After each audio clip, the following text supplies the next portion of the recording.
কেয়া, আজ কি খেতে চাস? পিৎজা। পিৎজা? আচ্ছা, চল বানানো যাক পিৎজা। তো একটা বোলের মধ্যে 2 কাপ গরম জল নিয়ে নেব। সেই গরম জলের মধ্যে 1 চা চামচ চিনি দিয়ে দেব। সেই চিনিটাকে গুলিয়ে নেব খুব ভালোভাবে। গোলানোর পর তার মধ্যে দিয়ে দেব 1 চামচ ইস্ট। এই ইস্টটাকেও খুব সুন্দর করে গুলিয়ে নেব। এই ইস্টটাকে তারপর 15 মিনিটের জন্য রেস্টে রেখে দেব, যাতে অ্যাক্টিভেট হয়ে যায়। এরপর 15 মিনিট পর দেখব যে ইস্টটা খুব সুন্দরভাবে অ্যাক্টিভেট হয়ে গেছে। 2 কাপ ময়দার মধ্যে একটু লবণ দেওয়া আছে এবং তার মধ্যে এই ইস্টটাকে ঢেলে খুব সুন্দর করে মেখে নেব।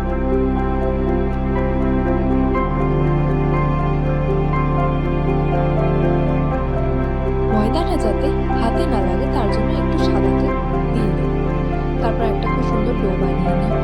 এই ডোটাকে একটা এয়ার টাইট কন্টেনারে আধ ঘন্টার জন্য রেস্টে রেখে দেব। সেই টাইমের মধ্যে বাড়িতে যে যে ভেজিটেবলসগুলো ছিল সেগুলো আমি এইভাবে কেটে নিয়েছি। আর এগুলো লম্বা লম্বিভাবেই কেটেছি, আপনাদের যেভাবে ইচ্ছা সেইভাবেই কাটতে পারেন। আর একটা বোলের মধ্যে এইভাবে চিকেনের টুকরোগুলো নিয়ে নিয়েছি। এর মধ্যে পরপর দিয়ে দিয়েছি আদা রসুন কুচি, তার মধ্যে ভিনেগার, সয়া সস, লবণ, গোলমরিচ এবং কাশ্মীরি লঙ্কা গুঁড়ো। এগুলো খুব সুন্দর করে ম্যারিনেট করার পর এটাকে কিছুক্ষণের জন্য রেস্টে রাখবো।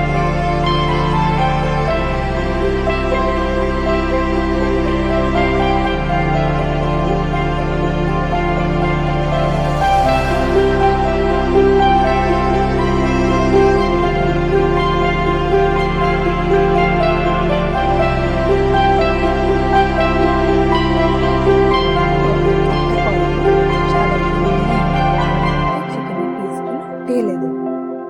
চিকেনের পিসগুলো 80% কুক করব।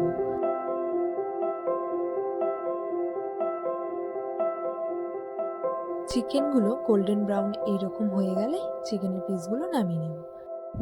আধ ঘন্টা পর এই ময়দার ডোটা কত সুন্দর ফুলেছে দেখুন। এই ময়দার ডোটাকে কিছুক্ষণ আরও মেখে নেব। তারপর এটাকে পিৎজার বান হিসাবে সুন্দর করে গোল করে বেলে নেব। আমার এতটা ময়দা লাগবে না, তার জন্য আমি এটাকে 2 ভাগে ভাগ করে নিয়েছি।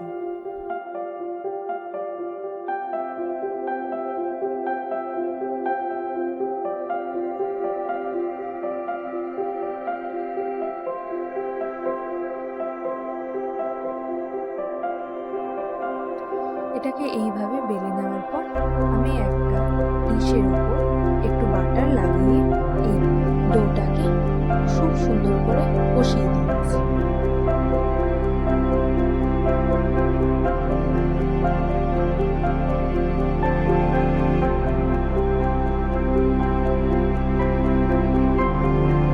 পিৎজা ডোয়ের এই কোনাগুলো ঠিক এইভাবে একটু মোটা রাখতে হবে, যাতে দেখতে একেবারে ক্যাফে স্টাইল পিৎজা লাগে।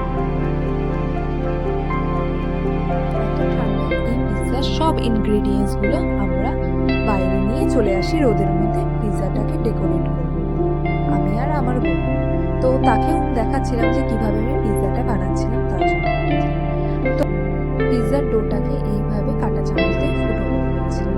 এই টাইমের মধ্যেই ও এমনভাবে তাকাচ্ছে, ভাবছে কতক্ষণে এই পিৎজা রেডি হয়, আমি খেতে পারবো। তো আমিও তাড়াতাড়ি করে পিৎজাটা বানাচ্ছিলাম। এরপরে এই ডোটার উপরে মেয়োনিজ, পিৎজা পাস্তা সস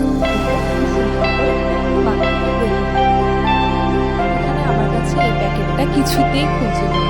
অনেক স্ট্রাগল করার পর এই প্যাকেটটা আমি খুলতে পেরেছি। দেন আমি এখানে পিৎজা পাস্তা সসটা 3 চামচ নিয়েছি, যাতে এটা খুব বেশি ক্রিমি হয়।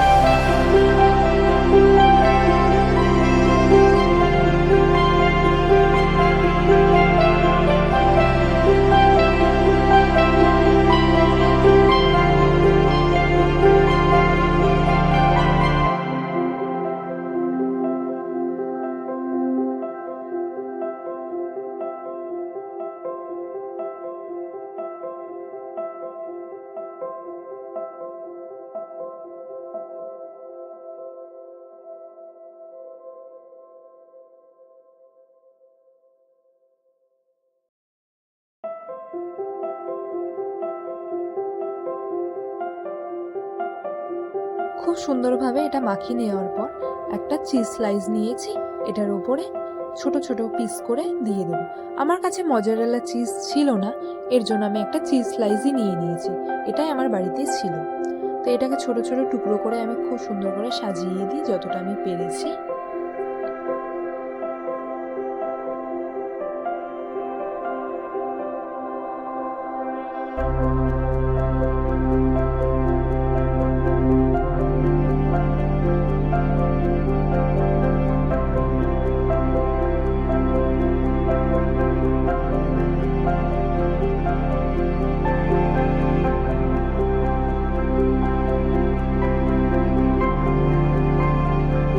এরপরে আমি এর উপরে পেঁয়াজের টুকরোগুলো, ক্যাপসিকামের টুকরোগুলো এবং অল্প 4 পিস এই টমেটো দিয়ে দিয়েছি। টমেটো এখানে বেশি ইউজ করিনি, কারণ এমনি সসের টক ভাবটা বেশি থাকবে বলে।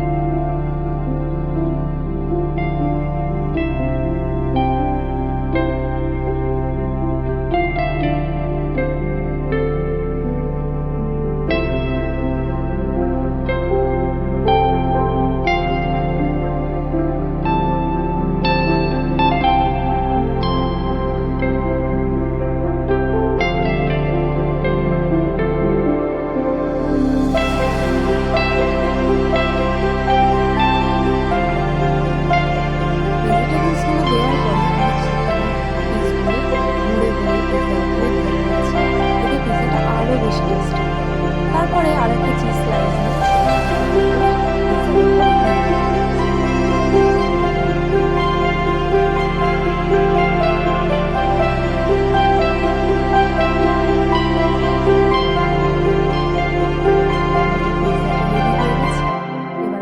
বেক করতে দেব আধ ঘন্টার জন্য।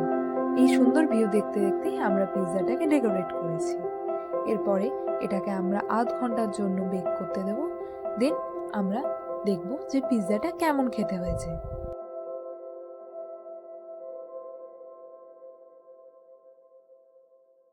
আধ ঘন্টা বেক করতে দেওয়ার পর পিৎজাটা রেডি হয়ে গেছে। দেন আমি এটাকে কেটে নিয়েছি পিস পিস করে, সেই স্লাইসগুলো বোনকে দিয়ে দিলাম একটা, আর আমি একটা খেয়ে দেখলাম। তো কেয়া, কেমন হয়েছে পিৎজাটা, খেয়ে বল। অসাধারণ! এটা তো ক্যাফে স্টাইল পিৎজা থেকেও অনেক ভালো হয়েছে। সত্যি? Thank you. আর সত্যি এটা একদম ক্যাফের মতনই হয়েছিল, আমার তো দারুণ লেগেছে। আর এইভাবে বাড়িতে পিৎজা বানালে আর আমাদের ক্যাফেতে যাওয়ার দরকারই নেই, যখন চাইবো তখনই পিৎজা রেডি।